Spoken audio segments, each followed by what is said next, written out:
আসসালামু আলাইকুম রহমতুল্লাহি অবরকাতুহ। সম্মানিত দর্শক, অবস্থা দৃষ্টি মনে হচ্ছে যে বিএনপি মহা ঝামেলায় পড়ে গেছে এবং আগামী দিনে এই ঝামেলাগুলো বাড়তে থাকবে। আপনারা জানেন যে বিএনপির অন্যতম জনপ্রিয় পরিচিত মুখ ডাক্তার ডক্টর এহসানুল হক মিলন, সাবেক শিক্ষা প্রতিমন্ত্রী। তিনি অতি সম্প্রতি দেশের বাইরে যাচ্ছিলেন ব্যাংককে চিকিৎসার জন্য এবং তাকে এয়ারপোর্ট থেকে ফেরত পাঠানো হয়েছে।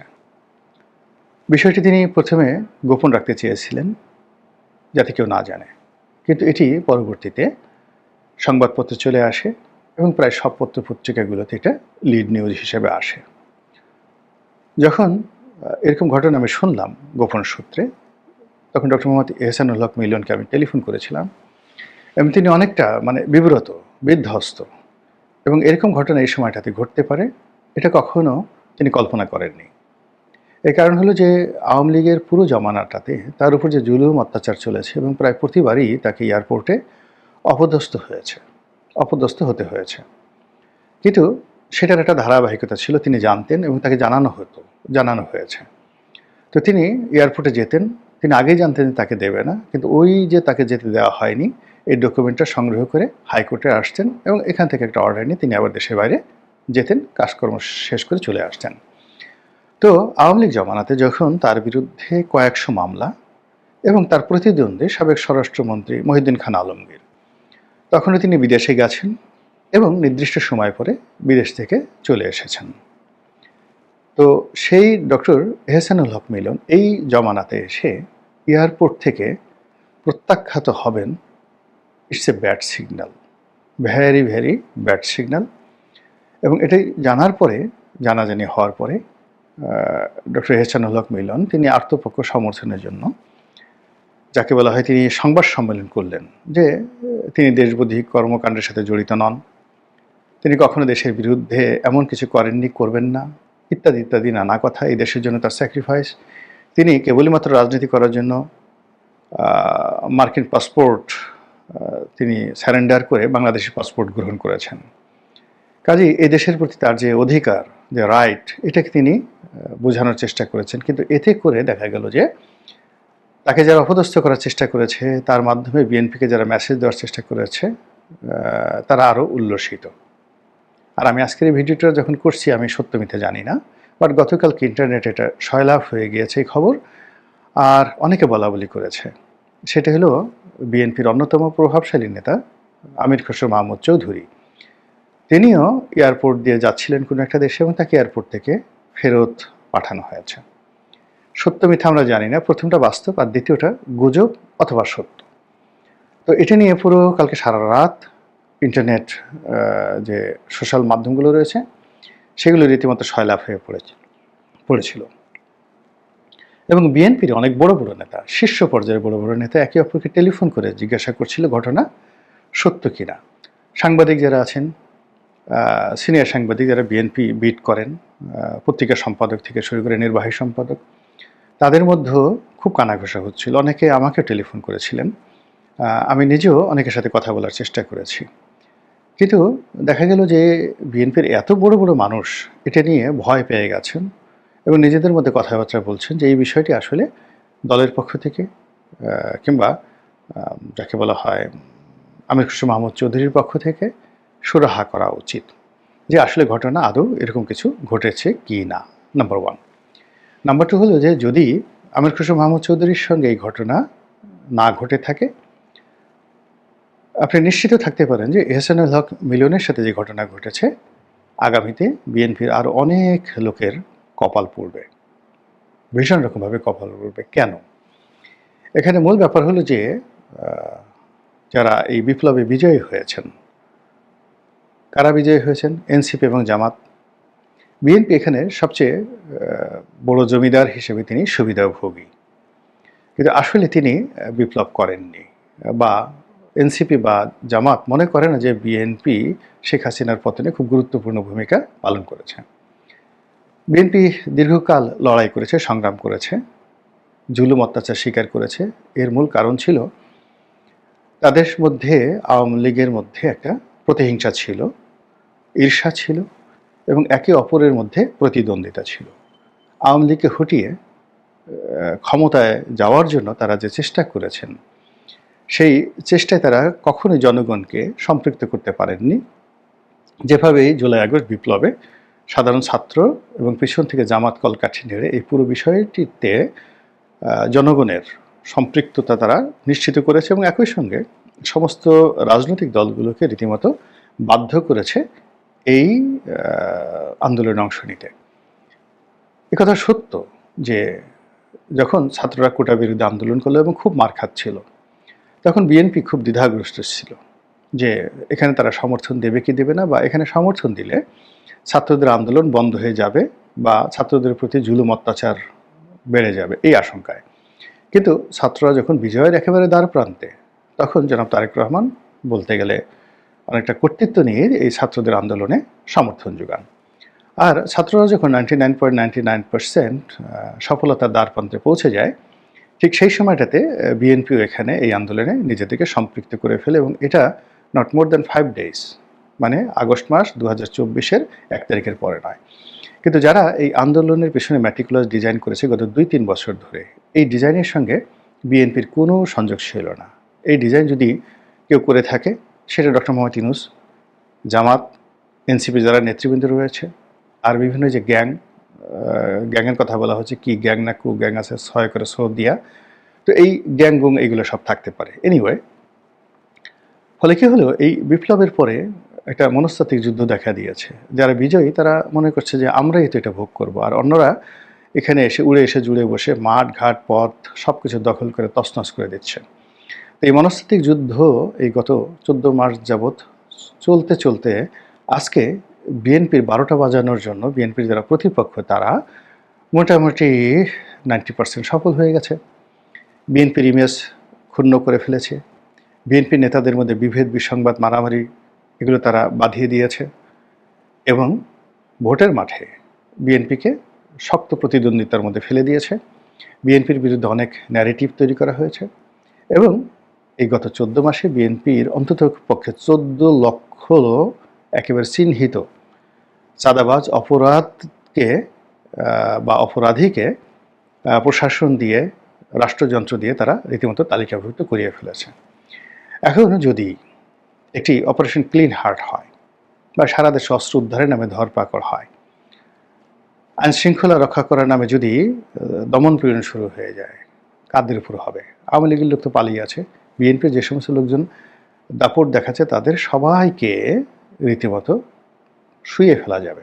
এই কাজটি অবশ্যই বিএনপির যারা প্রতিপক্ষ তারা করবে, কিন্তু তার আগে বিএনপিকে আর এক দফা ডলা দিতে চাচ্ছে, মানসিকভাবে ডলা দিতে চাচ্ছে। সেই ডলার জন্য তারা এখন এই জুলাই সনদ যেভাবে তারা কৌশলী বিএনপিকে দিয়ে স্বাক্ষর করিয়ে ফেলেছে, এর দ্বিতীয় যে প্রকল্প, সেই প্রকল্প হলো হানা ভোট, গণভোট। এখন বিএনপি কোনো অবস্থাতেই নভেম্বর মাসে বা ডিসেম্বর মাসে বা জাতীয় নির্বাচনের আগে গণভোটে যেতে চাচ্ছে না, করতে দিতে চাচ্ছে না। আর বিএনপি যে চাচ্ছে না, তাদেরকে কৌশলে ফাঁদের মধ্যে আটকে, মানে উত্তেজিত করে নানা রকম কথাবার্তা বলে এই হানা ভোটে রাজি করানো, অথবা এই হানা ভোটটি বানচাল হয়ে গেছে, জুলাই সনদ বানচাল হয়ে গেছে বিএনপির কারণে, এই বদনামটি তাদের ঘাড়ের উপর দেয়া।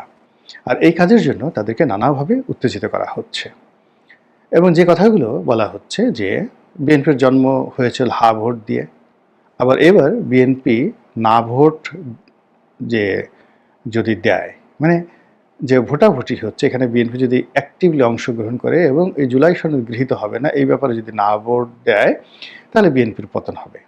এই ধরনের কথাবার্তা বলা হচ্ছে। বিএনপির নিকাহ হয়ে গেছে, বিয়ে হয়েছে, কাবিন করেছে, কাবিনে স্বাক্ষর দিয়েছে, এখন তো তালাক হবে না, এখন তো ঘর সংসার করতে হবে, এই ধরনের কথাবার্তা বলে বিএনপির মেজাজ গরম করে দেওয়া হচ্ছে। এবং আসলেও মিস্টার সালাউদ্দিন আহমেদ অথবা জনাব মির্জা ফখরুল ইসলাম আলমগীর তারা ধৈর্য রাখতে পারছেন না, তারা বিষণ্ণ এবং সামাজিক মাধ্যমে তাদেরকে নিয়ে নানা রকম কৌতুক, ব্যঙ্গ, বিদ্রুপ এবং কার্টুন তৈরি হচ্ছে। অর্থাৎ মিস্টার সালাউদ্দিন এবং মিস্টার মির্জা ফখরুল ইসলাম আলমগীর দুজন কুলাকুলি করে আছেন, তাদের মুখে অনেক রাগ, সারা মুখে কালি, চোখের নিচে মানে যাকে বলা হয় চশমার নিচে চোখ দুটো কোটো রাগ হতে, এইরকম নানা রকম যাকে বলে অশ্লীল, নানা রকম ভয়ঙ্কর কার্টুন তাদের যারা প্রতিপক্ষ তারা ছেপে সামাজিক মাধ্যমগুলোতে সয়লাভ করে দিয়েছে যে এদের আর কোনো রক্ষা নাই। ওদিকে বিয়ে এবং কাবিন, বিয়ে হয়েছে কাবিন হয়েছে, এগুলো নিয়ে যে সকল ছবি, যে সকল কার্টুন, যে সকল মানে এআই নির্ভর যে সকল ছোট ছোট ভিডিও ফুটেজ বিএনপির প্রতিপক্ষরা সামাজিক মাধ্যমে ছেড়ে দিয়েছে, এতে করে বিএনপির ধৈর্যচ্যুতি ঘটবে, ভীষণ রকম ধৈর্যচ্যুতি ঘটবে। তো এরকম যখন একটা অবস্থা চলছে তখন বিএনপিকে আরও মানসিকভাবে দুর্বল করে দেওয়ার জন্য, অর্থাৎ বিএনপি যত মারামারি করতে গিয়ে, কাটাকাটি করতে গিয়ে বা লাগালাগি করতে গিয়ে তারা যেন শক্তিমত্তা না পায়, তাদের হাত পা যেন থরথর করে কাঁপে, তারা যেন বিধ্বস্ত অবস্থায় থাকে, এজন্য তারা যে কাজটি করছে সেটি হলো বিএনপির মনকে দুর্বল করে দেওয়া। এবং সেই দুর্বল করার কতগুলো লক্ষণ আছে। যেমন দেখা গেল সেই কোন এলাকাতে, সেই চট্টগ্রামে এক নেতার বাড়ি থেকে বিপুল পরিমাণ অস্ত্র উদ্ধার করা হয়েছে। আসলে তিনি বিএনপির প্রয়াত নেতা সালাউদ্দিন কাদের চৌধুরী, তার ছোট ভাই গিয়াস কাদের চৌধুরী, অত্যন্ত প্রভাবশালী নেতা, তার একজন কর্মী। কিন্তু তার একজন কর্মীর কাছ থেকে অস্ত্র উদ্ধার করা হয়েছে, এটা পত্রপত্রিকায় যেভাবে আসছে মনে হচ্ছে যে সারা বাংলাদেশে বিএনপি এই অস্ত্রবাজি করছে এবং থানা লুট করে যত অস্ত্র শস্ত্র যা কিছু আছে সব বিএনপি নিয়েছে এবং তাদের কাছে আছে। এই ন্যারেটিভগুলো তৈরি করা হচ্ছে, ব্যাপকভাবে প্রচারিত হচ্ছে। অথচ ওখানে গিয়াসউদ্দিন কাদের চৌধুরী তার রাজনৈতিক প্রতিপক্ষের সাথে যে দ্বন্দ্ব এবং সংঘাত ওখানে সবাই জানে, এবং এটা কিভাবে হয়, কেন হয়, আমরা যারা রাজনীতি করি মোরালেস বুঝি, কিন্তু এটাকে একটা ন্যারেটিভ তৈরি করে বিএনপির বিরুদ্ধে ব্যবহার করা হচ্ছে। 2 নম্বর হলো যে এই কিছু কিছু অভিযান, কিছু কিছু মামলা মোকদ্দমা ইদানিং হচ্ছে সারা বাংলাদেশে বিএনপির নেতাকর্মীদের বিরুদ্ধে এবং 2-4 জনকে গ্রেপ্তার করা হচ্ছে। তারপরে যেমন নারায়ণগঞ্জে জাকির খান, এরকম কিছু বিএনপি যারা নেতাকর্মী রয়েছেন তাদের বিভিন্ন হাঁটাচলা, কথাবার্তা, এগুলোকে ট্রল করা হচ্ছে যে এই বিএনপি একটা এরকম দল, এই নেতারা এরকম করে জনমানসে একটা নেতিবাচক প্রতিক্রিয়া তৈরি করা হচ্ছে। আর এই যে এহসানুল হক মিলন সাহেবের মতো একজন ক্লিন ইমেজের মানুষকে এয়ারপোর্টে যে নাজেহাল করা হলো, নাস্তানাবুদ করা হলো বা তাকে ফেরত পাঠানো হলো, এটার মাধ্যমে বিএনপির অন্যান্য নেতাদেরকে যে রেড সিগন্যাল দেওয়া হলো, আমি নিশ্চিত যে এহসানুল হক মিলনের এই ঘটনায় তারেক রহমান একটা ভালো মেসেজ পেয়ে গেছেন। আর মির্জা ফখরুল থেকে শুরু করে বিএনপির যত শীর্ষ নেতা রয়েছেন, যেমন মির্জা আব্বাস, তাকে অলমোস্ট এভরি মান্থ সিঙ্গাপুর যেতে হয় তার শরীর চেক আপ করার জন্য। তো তিনি ভয় পেয়ে যাবেন যে মিলনের সঙ্গে যদি এই ঘটনা ঘটে তা মির্জা আব্বাস সাহেবের সাথে কেন ঘটবে না, এই কথা ভেবে মির্জা আব্বাস, তার স্ত্রী আফরোজা আব্বাস, তাদের গিয়ে দেখবেন যে টেম্পারেচার বেড়ে গেছে, হার্টবিট বেড়ে গেছে। অন্যান্য যারা নিয়মিত দেশের বাইরে যান তাদের চিন্তা বেড়ে গেছে। আর যারা সাধারণ নেতাকর্মী, এই গত 14 মাস ধরে তারা ধরে নিয়েছেন ক্ষমতায় আসবেন, তারাই সব কিছু চালাচ্ছেন, থানা তাদের কথা মতো চলে, প্রশাসন তাদের কথা মতো চলে, ডিসিএসপি তাদের কথা মতো চলে। এখন এই ঘটনার পরে কালকে থেকে দেখবেন যে ডিসিএসপি তাদের কথা শুনছে না, ওসি এখন তাদের দিকে তাকিয়ে তাকিয়ে তোমরা কি হে বাপু, কী জন্য এসেছো গো, এ ধরনের কথা তাদেরকে জিজ্ঞাসা করবে। এর ফলে নির্বাচনের আগেই বিএনপির জন্য আর অনেকগুলো নির্বাচন হয়ে গেল, এবং সেই নির্বাচনে কিভাবে ম্যাটিকুলাসলি তাদেরকে পরাজিত করা হলো। আপনি সেটা ডাকসু ধরেন, জাহাঙ্গীরনগর বিশ্ববিদ্যালয় ধরেন, রাজশাহী বিশ্ববিদ্যালয় ধরেন, অন্যান্য বিশ্ববিদ্যালয় নির্বাচন হবে, এইটা হলো ডাইরেক্ট নির্বাচন। এর বাইরে এই যে জুলাই সনদের স্বাক্ষর, তারপরে জুলাই সনদ ঘোষণা, এই অনুষ্ঠানগুলোতে বিএনপির অংশগ্রহণ, তারপরে গত 1 বছর ধরে বা 8 মাস ধরে ঐক্যমত্য কমিশনে বিএনপিকে নাকে দড়ি দিয়ে যেভাবে আনা হলো, হাস্তা নাস্তা করা হলো, যখন যেভাবে ইচ্ছা সেভাবে তাদেরকে রাজি করানো হলো, খুশি করানো হলো, তাদেরকে নাকে খত দেওয়ানো হলো, এবং বিএনপি সবার মানে মন রক্ষা করে, সবাইকে খুশি করে এখানে এই একটা নির্বাচনের দিকে সবাইকে ধাবিত করার, ফেব্রুয়ারি মাসের দিকে সবাইকে ধাবিত করার যে চেষ্টা করেছে, সেটা আমার কাছে মনে হচ্ছে মুখ থুবড়ে পড়েছে। এখন নভেম্বর, ডিসেম্বর, জানুয়ারি, ফেব্রুয়ারি, 4 মাস। যদি 15 তারিখ হয় 3.5 মাস। 3.5 মাস দরকার নাই, 3.5 মিনিট সময় রাজনীতির জন্য বিরাট একটা বিষয়। আমরা জানি দিল্লি বহুত দূর, হ্যায়, দিল্লি অনেক দূর। কাজেই আমার কাছে মনে হচ্ছে যে বিএনপি যদি কেবলই মাত্র তাদের যে ফোকাস নির্বাচনের দিকে রাখে আর তাদের বিশ্বাস যে তারা নির্বাচন হলেই পাশ করবে এই জায়গাতে রাখে, তাহলে এখন যে দুর্ভোগ দুর্দশাগুলো বিএনপির ক্ষেত্রে ঘটছে এটা একের পর এক ঘটতে থাকবে। আর বিএনপি যদি নির্বাচনকে আলাদা করে আর তার সঙ্গে সঙ্গে রাজনীতিকে আলাদা করে, ৩ নম্বরে তাদের প্রতিপক্ষকে চিহ্নিত করে, ৪ নম্বর হলেও যে সে কার সঙ্গে লড়াই করবে, কার সঙ্গে দেখা করতে যাবে আর কাকে ডেকে পাঠাবে, এই বিষয়গুলো মানে তাকে নির্ধারণ করতে হবে। আগে বিএনপিকে জানতে হবে, নো দাই সেলফ, নিজেদেরকে চিনতে হবে। সে কি জনাব তারেক রহমান, কি জনাব নুরুল হক নুরু, জোনায়েদ সাকি, তারপর জামাতের ডক্টর মাসুদ, তারপরে আমজনতা পার্টি বা আমজনতা পার্টি জনাব তারেক রহমান, তার সমপর্যায়ের কিনা, এটা তারেক রহমান সাহেব এবং বিএনপি নেতাকর্মীদেরকে ভাবতে হবে ব্যক্তি পর্যায়ে। ২ নম্বর হলো দল হিসেবে বিএনপি, এই যে ছোট ছোট যে রাজনৈতিক দল যাদের পিছনে ঘুরছে, যাদেরকে বন্ধু বানানোর চেষ্টা করছে, এটা বিএনপির জন্য শোভনীয় কিনা, লাভজনক কিনা, বা এটা আদৌ দরকার আছে কিনা। যদি বিএনপি তার নিজস্ব শক্তিমত্তা ঠিক রাখতে পারে, একটা সোজা হিসাব বলি, এবং সে যদি একা নির্বাচন করে ৩০০ আসনে তার প্রার্থী দেয়, এমনকি সে যদি বলে নিজের প্রার্থীদেরকে উন্মুক্ত করে দেয় যে আমি নমিনেশন অমুক পাবে আর স্বতন্ত্র যে পাশ করে আসবে সেও আমার, নিজেদের মধ্যে প্রতিদ্বন্দ্বিতা শুরু করে দেয়, বিশ্বাস করেন বাংলাদেশের সমস্ত রাজনৈতিক দল ইনক্লুডিং আওয়ামী লীগ ২ চোখে মানে ধোঁয়া দেখবে, বিএনপিকে মোকাবেলা করতে পারবে না। কিন্তু এই যে একটা আণবিক শক্তি, পরমাণু শক্তি বিএনপির মধ্যে রয়েছে এই মুহূর্তে, যে একটা অপরচুনিটি তাদের রয়েছে, যে বিএনপির সে বসন্তকাল, সেই বসন্তকাল কিছু নেতা নেত্রী তাদের মন মানসিকতা চিন্তা চেতনা এবং ভুল পন্থার কারণে পুরো বর্ষাকালকে মানে বসন্তকালকে বর্ষাকাল তারা বানিয়ে ফেলেছে। আর নিজেদেরকে অর্থাৎ বিএনপিকে যে পরিবেশ পরিস্থিতি দেশের জনগণ মাথার মুকুট করে রেখেছে, তাদেরকে সবাই বাঘ সিংহ মনে করে, তারা নিজেদেরকে সেখানে পুঁটি মাছ, মলা ঢেলা কেসকি মাছ বানিয়ে তারা যেভাবে মানে দাঁড়ে দাঁড়ে ধর্ণা দিচ্ছে, এর ফলে এখন এই তাদেরকে বিয়ে শাদী কাবিন কলমা থেকে শুরু করে এই যে এয়ারপোর্টে হেনস্থা মামলা মোকদ্দমা এবং অস্ত্র উদ্ধারের নামে যে সকল ঘটনা ঘটছে, এগুলো আগামীতে আরও বেশি বেশি করে ঘটবে। আল্লাহ আমাদের সবাইকে হেদায়েত দান করুন এবং হেফাজত করুন। আসসালামু আলাইকুম ওয়া রাহমাতুল্লাহি ওয়া বারাকাতুহু।